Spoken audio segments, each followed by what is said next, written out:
everybody, JC here with another T&I toy review. And for today's review, I'm going to be taking a look at the brand new DC Multiverse 6-inch Jessica Cruz Green Lantern figure from Mattel. Now this figure comes packaged in the new style that we're seeing from the Multiverse series. You've got the blue box with the figure clearly displayed. Up at the top, you've got the name of the character. Off to the side, you've got some artwork for the character. And then down below, you've got the DC Multiverse logo. On the sides of the packaging, you just have that same artwork that's on the front. And then on the back of the packaging, up at the top, you again have that same artwork, a brief bio in multiple languages. And then down below, look at all the figures in the wave that you need to get in order to complete the Clayface Collect-And-Connect figure.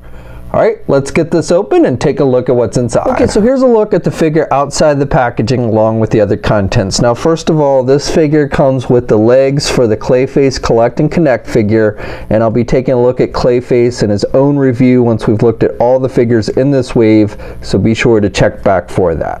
The figure also comes with a Green Lantern power battery, and this looks very similar with what we've seen with other Green Lantern figures. There's no translucent plastic on this one, it's all solid plastic, and you've got the lighter neon green here in the middle and then a darker green color. A little bit of marbleization on this one, and you've got the handle that moves back and forth with it so she can hold it. But again, we've seen this many times with Green Lantern figures, so nothing really different here, other than the green in the middle here is a pretty bright neon green. And then finally, the figure comes with these 4 energy tendril type pieces that you can put on the figure.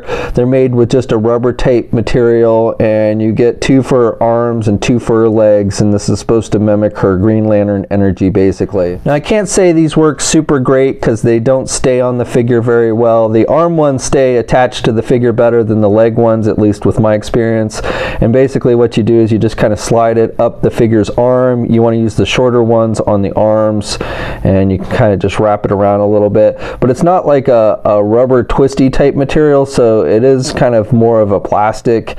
So it's not like you can really kind of wrap it around tightly on the figure. So like I said, the ones on the arms seem to stay attached better than the ones on the legs. With the legs, the best I've been able to do is you can kind of, wrap it around. It seems like you want the little arm pieces going upward on the figure. So, you just kind of want to wrap it around as best you can so that it'll stay on the figure. But again, with these leg ones, I just haven't found that it stays attached very well. So, these will probably fall off pretty easily. Okay, and here's a look at the figure with all 4 pieces attached to it. And I gotta say that definitely I think it would have worked better if they'd made it actually a twisty type material, or maybe even a hard translucent plastic with little clips that you could attach to the legs and arms. I think would have looked better. It doesn't really stay, they don't stay on the figure very well. And then also, honestly, I gotta say, it doesn't really look like energy effect to me. It looks more like vines or something up and down her legs. If they ever do a Poison Ivy figure, this would probably be better for her vines and such, than an energy effect for a Green Lantern.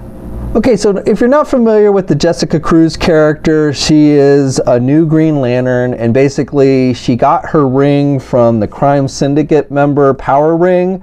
So her ring is actually kind of evil, and she for a little bit became the new Power Ring, but eventually she overcame the ring's influence and basically took control of it and became a Green Lantern. But her thing is kind of, she's always struggling with the ring and take control of. And she also oftentimes seems to doubt herself and things like that. But that is basically the crux of how she became a Green Lantern. And the figure itself, I think they've done a decent job, though I'm not terribly fond of this head sculpt. I don't know, it's maybe the expression that they've given her, but it just looks a little bit off to me. I do like the skin tone. She's got the Green Lantern symbol around her right eye, and that's done with a shiny type green paint, and she's got the whited out eyes and the dark maroon lipstick.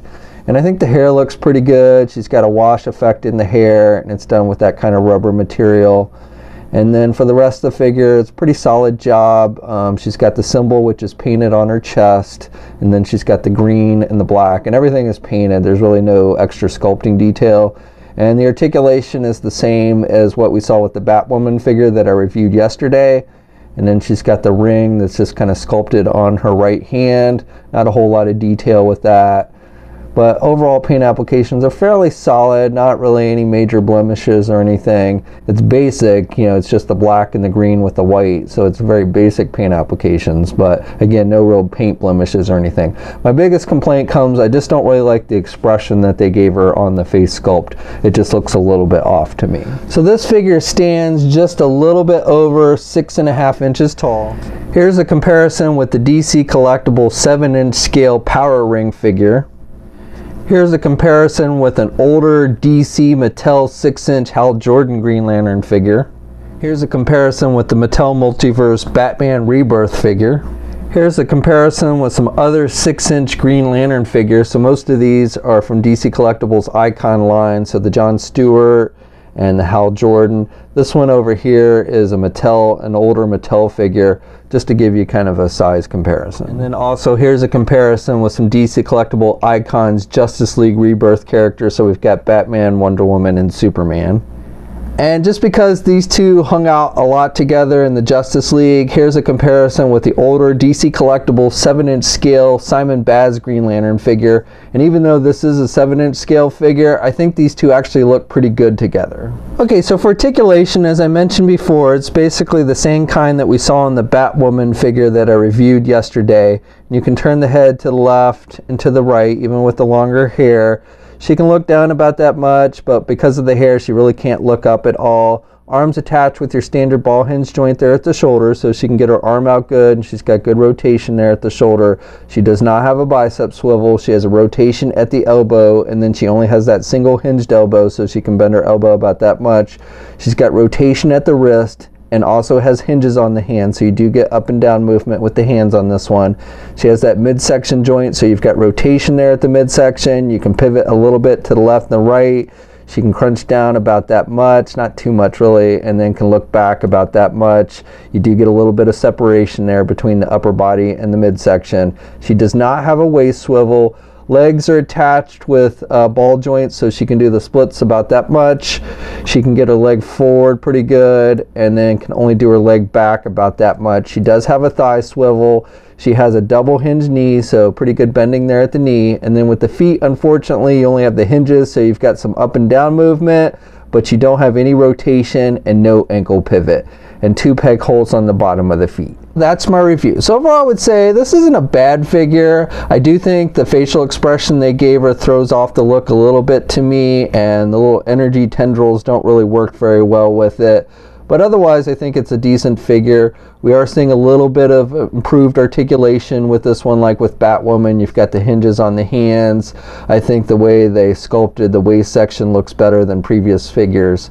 So it is definitely a bit of an improvement. It would be nice if we got things like ankle pivot and maybe double hinged elbows, but hopefully over time we will see that articulation added, especially the ankle pivot.